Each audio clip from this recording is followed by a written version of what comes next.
Salut, nous sommes samedi 9 avril. Je viens vous parler de mes lectures italiennes que j'ai faites ces derniers temps. Je viens en retard naturellement comme d'hab. D'abord, je vais commencer par ce que j'ai moyennement, voire pas du tout aimé. J'ai eu un abandon aussi, et puis j'ai eu un coup de cœur et un ou deux livres que j'ai beaucoup aimés. Je vais vous parler en premier de Uva Spina, que j'ai lu jusqu'au bout. J'aurais dû me douter que j'allais pas aimer, étant donné que mon mari a fait tomber son café sur mon bouquin. C'est Uva Spina, c'est en italien, c'est groseille. Donc Uva Spina, c'est un jeune homme qui habite avec ses parents. Il est et sa petite sœur Minuccia. Et tous les mercredis soirs, ils attendent la mort de sa mère, de leur mère. Et c'est une famille qui est pour moi dysfonctionnelle. C'est une famille où j'ai eu du mal à avoir de l'empathie, à avoir de la compassion. Au départ, pour Vaspina, j'avais de la peine parce que son père le méprise, étant donné que Vaspina est un femminile, il est efféminé, il est homosexuel, il aime les garçons. C'est le souffre-douleur de ses compagnons de classe, c'est le souffre-douleur de sa sœur qui est Minuccia, qui qui se sert de lui comme un souffle-douleur, elle le harcèle, elle le frappe, elle le blesse. En fait, c'est une gamine qu'ils appellent la folle toupie. C'est quand elle rentre dans des rages,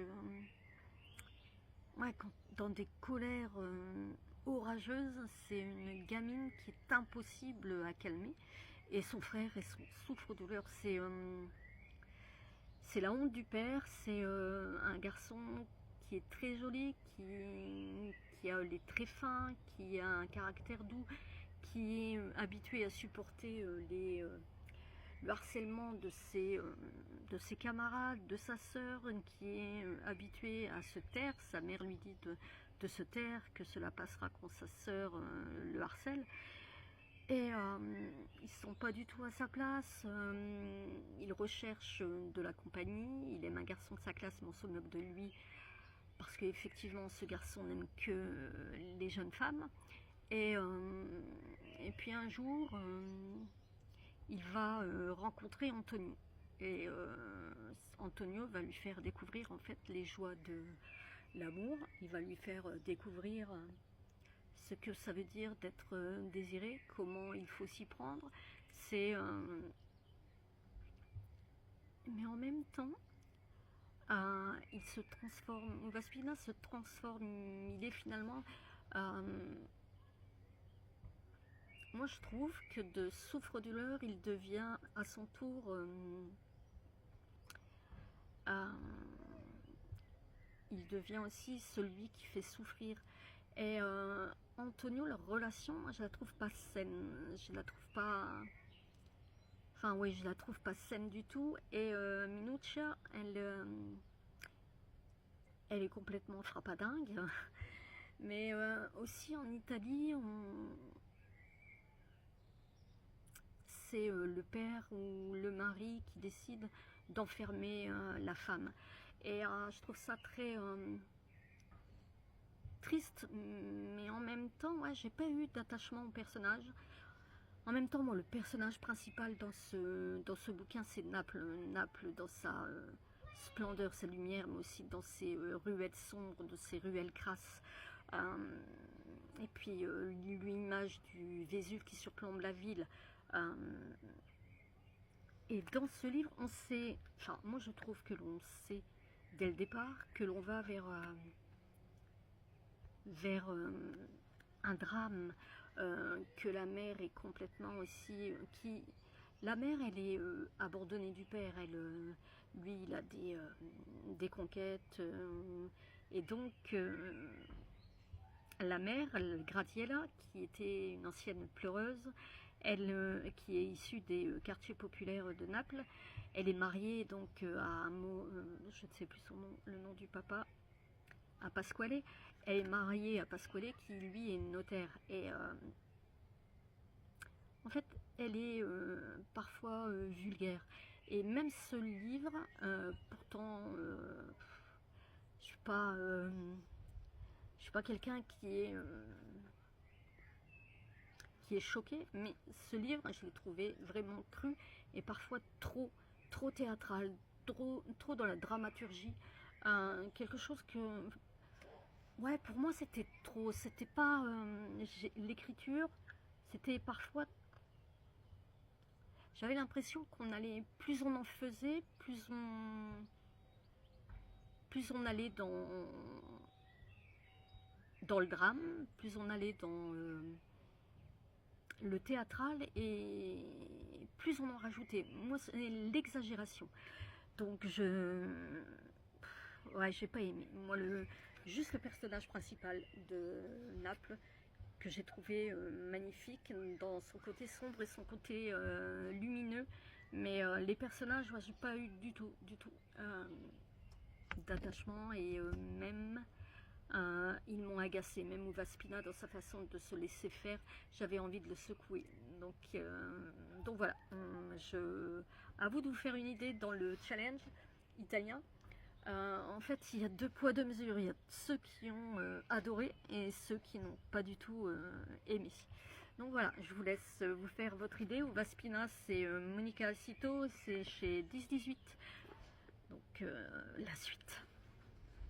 Salut, nous sommes le 20 mai, du moins je crois, je ne suis pas sûre, mais bon, tant pis, on verra. Je viens vous parler du livre de Francesca Giannone, La porteuse de lettres, enfin c'est un énorme coup de cœur pour moi.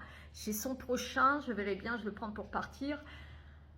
On est en Italie en 1930, c'est Anna qui a suivi son mari Carlo et son fils donc, et leur fils dans le village de Carlo, donc Linzanello, et Anna était institutrice en Italie du Nord, et donc elle arrive à Linzanello, elle n'a pas de boulot, Carlo revient au pays, il retrouve son frère Antonio qui est totalement différent de Carlo, qui est plus introverti, qui est plus posé, qui est moins grandiloquent. Et tout de suite, il y a quelque chose qui se passe entre Antonio et Anna. Il y a cette entente, il y a ouais, cette belle-sœur, elle a ce grain de folie qu'il aime. Et il n'y a rien de pulsion sexuelle dans c'est quelque chose d'intellectuel.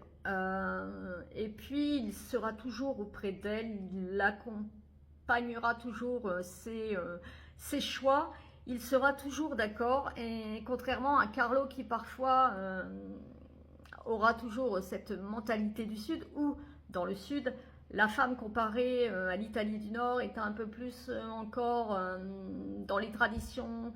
Elle s'occupe des enfants, elle s'occupe du mari, elle s'occupe de la maison. Elle ne travaille pas, c'est l'homme qui subvient à leurs besoins. Linzanello, il y a aussi un passé pour Carlo, un passé trouble, un passé que Anna ne connaît pas. On va savoir, nous, contrairement à elle au départ, on va savoir ce qui s'y passe et peut-être qu'elle ne saura jamais rien. Mais ouais, c'est un passé de trouble, il n'est pas toujours tout net avec sa femme. Par contre, on suit Anna qui elle, est une femme battante, une femme, enfin, on vibre, elle bouleverse, elle bouscule. C'est une femme d'aujourd'hui en fait, en avance sur son temps. Elle aide ceux qui ont besoin d'écrire, ceux qui ne savent pas lire, parce que Anna, elle n'a aucun intérêt à rester chez elle, s'occuper de la maison et s'occuper de leur fils, alors que Carlo monte une boîte de vin, il devient entrepreneur et il a ses vignes, il a son domaine. Antonio, lui, s'occupe de la production d'olives, donc pareil, il a son entreprise. Il y a une connexion entre Antonio et Anna, une connexion qui restera, des livres partagés, des mots. Euh, c'est hyper touchant. C'est ouais, un amour qui aurait pu avoir lieu, mais qui n'a pas lieu parce que Antonio est très attaché à son frère Carlo, qui est plus jeune, et Antonio s'en est occupé étant enfant. Et puis Anna est très attachée aussi à Carlo, même si elle apprécie énormément son beau-frère. Mais ouais, Anna, c'est quelqu'un qui donc va passer le concours de postière parce qu'il manque un postier. Et elle va le réussir et c'est elle qui, montée sur le vélo, va porter les lettres de chacun qui va connaître la population. Elle restera toujours l'Astrania, donc si je me souviens bien, c'est l'étrangère. Elle, elle restera toujours l'Astrania, mais en même temps, autant qu'on on la, on la dénigre, mais autant qu'on l'admire pour tout ce qu'elle fait, pour tout ce qu'elle montre, pour tout ce qu'elle monte également. Elle va s'occuper de Giovanna. Je ne sais plus si elle s'appelle Giovanna ou Giovannina.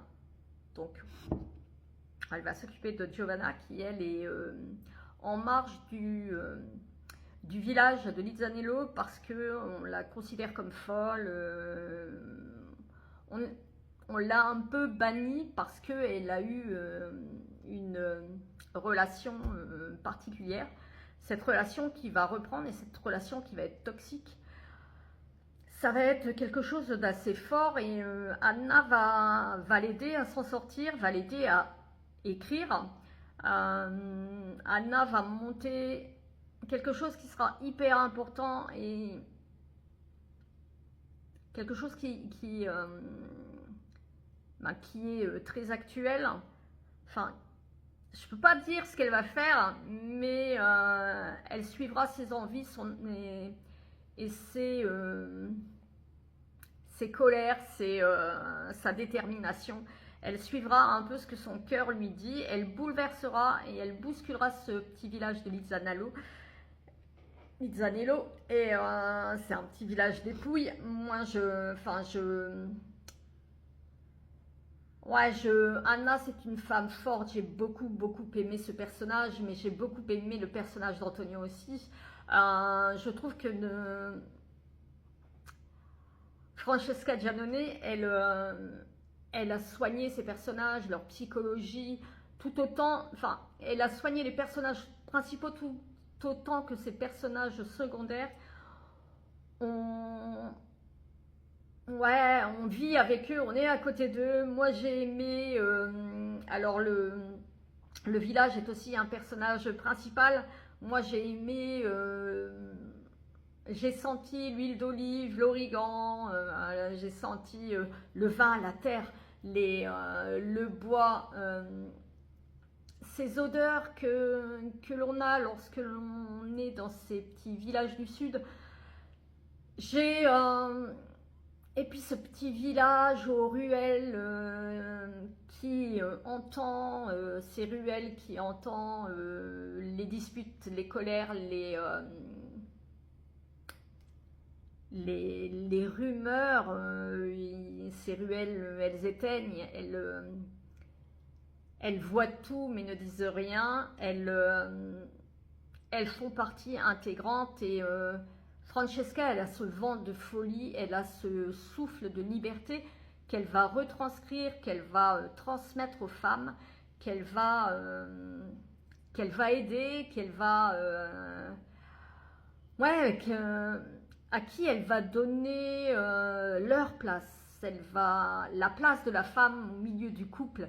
Une femme ne doit pas dépendre d'un homme. Une femme doit se démarquer aussi et se battre et être non pas à côté, mais l'égal de l'homme. J'ai beaucoup aimé. Si vous avez l'occasion, enfin même si vous n'avez pas l'occasion, allez chercher ce livre. Il est sorti au livre de poche. 9,90, allez, c'est l'histoire d'un spritz. Vous achetez ce livre, lisez-le. C'est un très beau livre. Alors effectivement, on est dans les années 30 et on va suivre pendant des dizaines d'années. Mais ce livre n'est pas un livre historique. L'histoire, enfin la guerre, c'est vraiment quelque chose qui est survolé. C'est Anna qui va transmettre les lettres de ceux qui sont partis. Et puis elle va... et de ceux que l'on a appelés, de ceux qui reviendront et de ceux qui ne reviendront pas. Il y aura la douleur, il y aura tout cette partie de l'histoire. Elle n'est pas approfondie, mais c'est pas là le sujet. Le sujet, c'est vraiment cette famille. C'est Carlo Antonio, c'est la femme d'Antonio, c'est sa fille, c'est Anna, leur fils, Giovanna. C'est d'autres encore dont je ne pourrais pas citer non plus. Mais vraiment, vraiment, lisez ce livre. Il est très très beau, il est très bouleversant. Et l'autrice s'est inspirée du passé de son arrière-grand-mère factrice. C'est en fait Anna, c'est un esprit libre. Et puis c'est une bouleversante histoire d'amour. Je vous laisse le découvrir. Découvrez-le franchement, il est très très beau. Je vous laisse. Ciao. Je vous parle ici de La Maison aux Lumières de Donato Carrisi. Le premier tome, c'était La Maison des Voix. Le deuxième, La Maison sans souvenir. J'avais adoré La Maison des Voix. J'avais pas aimé La Maison sans souvenir. J'ai trouvé qu'il y avait un trop plein, trop de rembourdissement, enfin trop de twists. C'est vraiment pas à chaque chapitre. Et c'était tellement invraisemblable que je n'ai pas du tout aimé. Pour celui-ci, alors ça va être difficile de vous en dire beaucoup pour ne pas spoiler les deux premiers. On se retrouve avec Pietro Gerber qui est un psychologue pour enfants. Il est spécialisé en hypnose et là il est appelé pour une gamine qui habite dans une vieille pièce, dans une vieille bâtisse isolée en Toscane. C'est une fillette qui souffre de maux bien étranges. Lors de phases de transe, Eva semble obéir, donc la petite fille semble obéir aux ordres d'un ami imaginaire inquiétant. C'est en tout cas ce que rapporte la jeune fille au père qui s'occupe d'elle. Ce psychologue, donc Pietro Gerber, qui va s'occuper d'elle, spécialisé en hypnose, mais il est aussi traumatisé par sa précédente affaire. Par sa précédente affaire, il hésite à prendre Eva en charge, mais au cours des... Il va quand même aller voir un peu, c'est son instinct de curiosité. Au cours de leur séance, elle dissémine des indices sur une histoire qui ronge Pietro depuis des décennies, la disparition brutale de son ami survenue dans son enfance. Alors comment peut-elle être au courant et lui, il va sonder les affres de la mémoire de Eva pour pouvoir essayer de... Arrête mon chien. Pour pouvoir essayer de clôturer la disparition de son ami. Alors Pietro, il va être victime d'un jeu de piste dangereux qui va lui faire affronter ses pires démons. Je trouve que c'est une intrigue qui est hyper bien menée. C'est ce chien qui n'arrête pas. Stop. C'est une intrigue qui est bien menée. C'est je retrouve Pietro Gerber qui est un peu perdu, qui est un peu traumatisé, qui pense perdre la tête, qui demande à ce que comment ça s'appelle, détective privé de le suivre pour voir ce qu'il fait, pour voir s'il n'est pas suivi parce qu'il a toujours l'impression d'être suivi.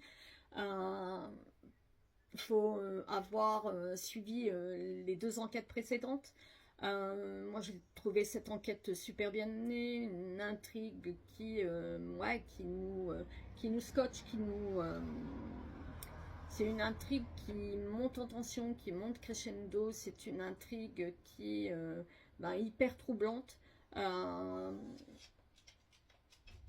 Ça parle aussi de manipulation. Il faut ouvrir son esprit parce que ça parle aussi d'esprit d'âme, toutes ces choses un peu parapsycho, logique, un peu paranormal. Mais moi, j'ai beaucoup aimé. Ce 3e tome, j'ai aimé. J'ai été assez heureuse de redécouvrir la plume de Donato Carisi, que moi j'avais découvert, non pas avec le chuchoteur, je l'ai lu après le chuchoteur, j'avais découvert avec la trilogie de Marcus, qui est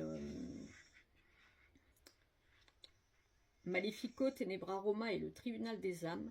J'avais également beaucoup aimé Je suis l'abysse, qui est pour moi le meilleur de l'auteur. J'ai le 4e tome qui est sorti l'année dernière. Ouais, l'année dernière. Je vais être très enchantée de le lire. Je le lirai certainement en juin. Alors, derrière, c'est marqué âme sensible, s'abstenir. Pas forcément. Mais j'avoue que la peur est bien présente. La psychose est bien présente. Et je trouve ça ouais, vraiment, vraiment bien emmené. La manipulation est bien présente. La manipulation de Pietro, la manipulation de ce qui peut l'entourer. Donc, découvrez Pietro Gerber, Donato Carisi, La Maison aux Lumières. Moi, c'est un auteur que j'aime beaucoup. C'est un auteur que j'ai retrouvé. Et c'est un auteur dont j'attends vraiment la prochaine sortie. Ce sera le dernier dont je vous parle enfin c'était pour le mois d'avril, on est mi-mai, mais même fin mai, mais c'est pas grave. Au mois de mai, j'ai pas lu grand chose. J'ai commencé Roberto Saviano, que j'aime beaucoup. C'est Le Juge Falcone. C'est très intense comme bouquin, c'est très dense, l'aspect journalistique est hyper présent, il y a beaucoup de recherches. Et ça nous raconte en fait comment on en est arrivé à l'assassinat, puisqu'il n'y a pas, on sait la fin, à l'assassinat du juge Falcone. Je trouve ça exigeant comme lecture, mais hyper intéressant. Je vous en parlerai plus la prochaine fois. Dites-moi si vous avez lu un de ces livres. Est-ce que vous êtes tenté par un de ces livres? Et puis, je vous dis à bientôt. La prochaine, je ne sais pas quand. Mais j'espère m'y mettre très très vite. À ciao! Salut à tous. Nous sommes le 1er juin 2026.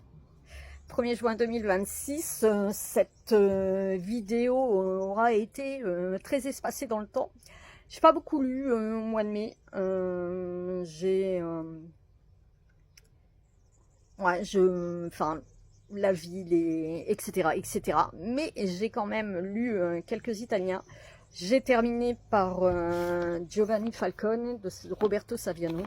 C'est un livre qui m'a suivi partout. C'est un livre qui a pris le soleil. C'est un livre qui a pris l'eau. C'est un livre qui a pris aussi le monoeil. C'est un livre que j'ai abîmé, que j'ai corné, que j'ai emporté, mais vraiment partout. C'est un livre qui a vécu et c'est un livre que je garderai avec énormément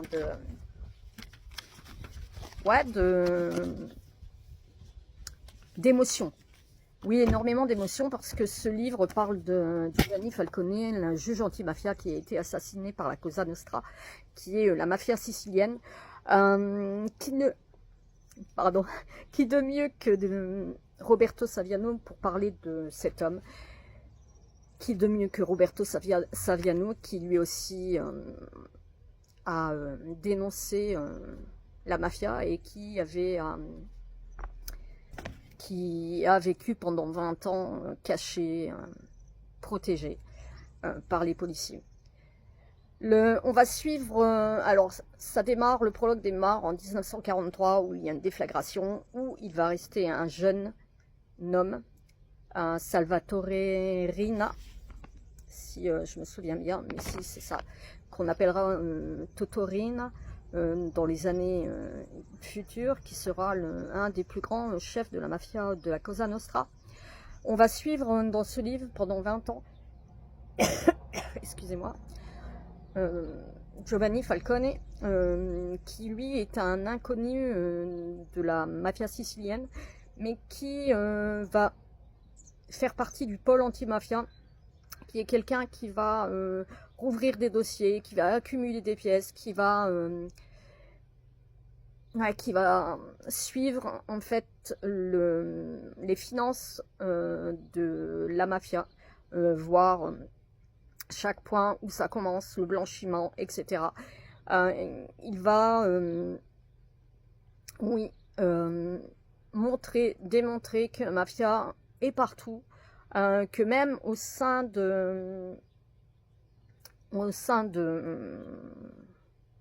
des juges, la mafia est là, les politiques, que la mafia aussi gangrène tout ce qui est entreprise, du bâtiment, de l'immobilier, que la mafia aussi est dans les banques. Enfin, les banques savent, mais ne disent rien. Tout le monde sait, mais personne ne dit. Parce qu'il y a une peur de mourir, parce que effectivement, la mafia, quand elle est bousculée, quand elle est quand on l'incrimine, elle tue pour éviter d'avoir une ouverture, d'être jugé, une ouverture de dossier, de passer en prison. Roberto Saviano nous décrit un juge, Giovanni Falcone. Je trouve qu'on a beaucoup d'empathie, qu'on suit cet homme, même si on sait la fin, eh ben, on se prend à espérer que finalement, cette fin sera autre. C'est difficile à expliquer pourquoi, mais il y a eu beaucoup d'émotions, beaucoup d'empathie, beaucoup de bouleversement, un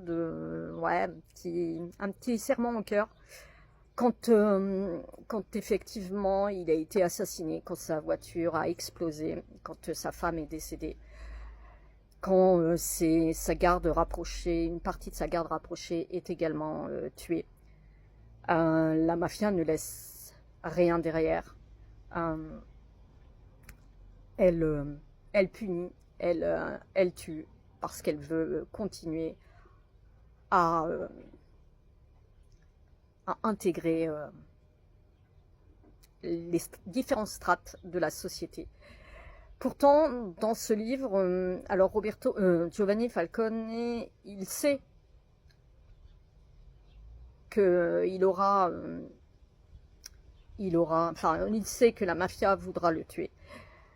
Mais en même temps, il essaie de prendre aussi, d'avoir des bons moments de vie avec sa famille, ses amis, sa femme. Il prend des parcelles de bonheur avec eux. Alors, ses jours sont comptés. Il va perdre des amis, il va perdre des supérieurs. Il sera bouleversé, mais il va continuer. C'est pas pour autant que les morts qui vont parsemer son chemin vont l'arrêter dans son envie de juger la mafia. Il y a un pôle anti-mafia qui va être créé. Ça va être un pôle de personnes, de juges, en qui ils auront toute confiance. C'est surchauffe de mon appareil, donc j'ai dû attendre un petit peu. Pendant ce temps-là, je me suis fait un petit café. Donc je disais que Giovanni Falcone, c'est que au fil du temps, des enquêtes, des arrestations contre la Cosa Nostra, il sait qu'il devient l'ennemi numéro 1 pour la Cosa Nostra.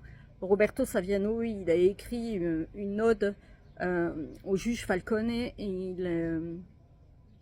en honorant sa mémoire, en retraçant ses pas. C'est un homme qui a donné son temps, sa vie pour la justice. C'est un homme qui savait le prix, quel en serait le prix. C'est un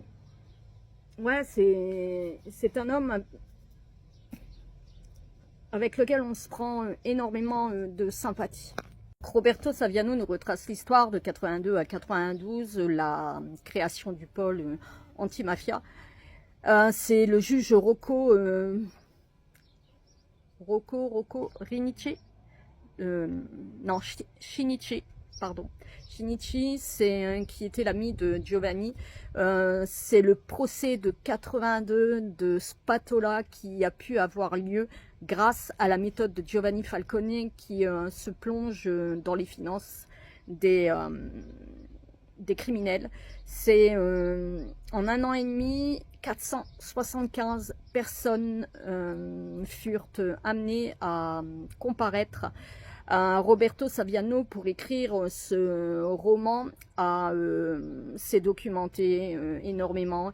Il s'est aidé d'archives policières, d'archives journalistiques, de documentation. C'est un travail de recherche immense, énorme. Et moi, je m'y suis pas perdue, autant que mon homme a eu un peu de difficulté parce qu'il y a énormément de personnages. Autant que moi, j'ai été assez vite dans l'histoire. J'ai été assez vite dans l'histoire. Roberto Saviano, il a eu... Enfin, il s'est documenté, il y a eu une masse impressionnante de documents qui... mais il nous a pas perdus. Enfin, moi, je me suis pas sentie perdue. Et puis, cette masse de documents ouvre les yeux sur la mainmise de la mafia, sur toutes les strates de la société italienne, politique, policière, banque, entreprise. La lecture est immersive, on se voit, comme je disais tout à l'heure, espérer à une issue moins dramatique. Et c'est en cela que l'auteur nous... c'est en ça que l'auteur m'a bluffé complètement. Les chapitres deviennent courts, l'écrit est fluide, pardon. L'écrit est fluide, la tension, elle est palpable. Giovanni devient un personnage à part entière que l'on a envie d'aider, qu'on a envie d'offrir une fin différente. On sait pourtant que l'on ne peut pas changer les choses, que la fin est programmée et qu'on ne peut pas revenir en arrière. Mais jusqu'à la fin, moi je dois dire avec les filles, les filles du challenge, on a été quelques-unes à beaucoup aimer, à sentir cette émotion qui au fur et à mesure nous a serré le cœur et voir un peu plus. Donc voilà, lisez ce livre, il est vraiment magnifique. Il est moi je le conseille vraiment si l'on veut. Il est très bien écrit, il est et puis on voit cette la façon dont Roberto Saviano a honoré en retraçant les pas de Giovanni Falcone. On a cette sensation, c'est assez pulsionnel, c'est assez sensoriel de la mafia. C'est quelque chose de très fort. C'est un livre très fort. Je trouve que l'auteur a vraiment écrit. Pour moi, c'est un très gros coup de cœur. Après cet intermède natation pour moi, je vais vous laisser. J'espère que vous avez pris plaisir à découvrir les auteurs italiens que je vous ai présentés. Dites-moi si vous êtes tenté par certains livres, dites-moi si vous êtes tenté par ces auteurs. Dites-moi si vous en avez, ce que vous avez lu ce mois-ci. Et je vous souhaite un bon mois de juin. Moi, je continue avec les auteurs italiens et avec certaines du challenge. Voilà, je vous souhaite une bonne semaine, un bon mois de juin et à bientôt.